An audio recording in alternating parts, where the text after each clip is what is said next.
Dirijor we sazanda Resul Gılyjov aýdymsaz tematiki döredijiligi bilen tomoşaçylary haýran galdyrmagyny dowam etdirýär. Bu gede onuň ýolbaşçylygyndaky Türkmenistanyň Döwlet Simfonik Orkestri Täze dünýäden atly konserti tomoşaçylary ýygnady. Bu Çeх kompozitory we dirijori Antonin Dvoržakyň iň köp ýerine etirilen soňky liriki dramatiki 9-njy simfoniýasynyň ady. 18 sentýabrda Aşgabatda geçirilen bu konserte Azatlyk radiosynyň habarçylary hem tomoş etdi. Dvoržakyň Täze dünýäden atly simfoniýasy 18 sentýabrda Aşgabatda uly üstünlük bilen ýerine ýetirildi. Tomoşaçylar ýa-da Rasul Gılyjowyň ilkinji gedek adlandyrşýaly dinleýijiler bu saz gurallarynda uly ustatlyk bilen ýerine ýetirilen sazdan doly lezzet aldylar diýip habarçymyz konsert baradaky maglumatyny dowam etdirýär. Täze dünýäden simfoniýasynyň premierasy 1993-nji ýylyň dekabrynda New Yorkyň Carnegie konsert zalynda üstünlük bilen geçirilipdi.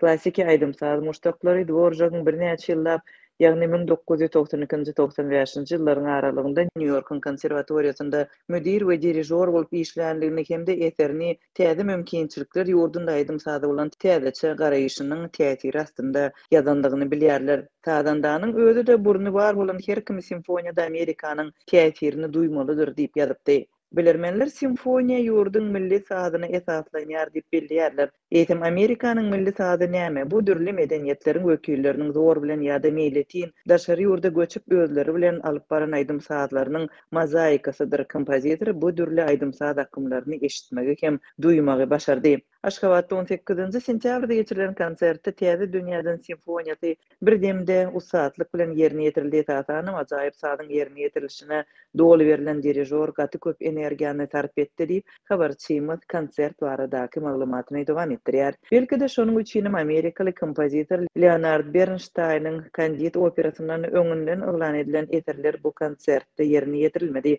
Dinleýijiler ony belki de başga bir gedek eşidip bilerler diýip habarçymyz dowam etdirýär. Onuň sözlerine görä ýöne Bernstein'in meşhur West Side Hekaýaty eserinden aýdymlarynyň Bibi Cemal Amanowa we Nuri Nurimow tarapyndan ýerine ýetirilmegi konsertde tomoşaçylaryň göwnünden turupdyr. Bu dünýäniň iň tanalýan sazlarynyň biridir. Shakespeare'in Romeo we Juliet kyssasy 20-nji asyryň ortalarynda New Yorkyň Manhattan bölüginiň günbatar tarapyndan gaýtalandy. Eser 1957-nji ýylda Broadway'da sahnalaşdyryldy we 732 gezek görkezilmeginden soň dünýä ýurtlaryna seýahat etdi.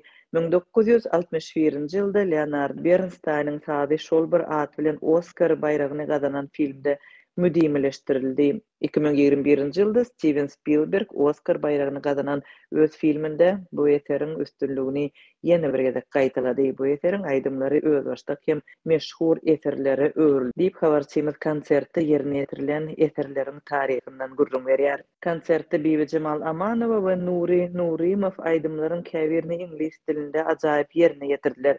Bibi Cemal Amanowyň konsert köýnegi Shakespeare'in stilindäki döwri ýada saldy. Emma konsertde musicaldäki simfoniki tanslaryň ýerine diňe mamba ýerine ýetirildi. Emma nähili Rasul Gılyjowyň özü dirijorun münberinden çalatynyk bilen aşak düşüp tans edip başlady diýip habarçymyz tomoşaçylaryň islegi bilen sazandalaryň muny ýene bir gezek gaýtalandygyny habarçymyz gurrun berdi. Şeýlelikde Rasul Gılyjowyň öz sözü bilen aýdylanda Türkmenistanyň ýanyp duran Ýaşlar Simfonik Orkestri bilen ýene bir duşuk tamamlandy. Ýaşlaryň kamera orkestri Simfonik Orkestri bilen döredijilükli utgaşdy we sazandalar döredijilük güýjüni we paly muştaklary bilen paýlaşdy diýip konsertde tomoş eden Azatlyk radiosynyň habarçysy Aşgabatdan gurrun berdi.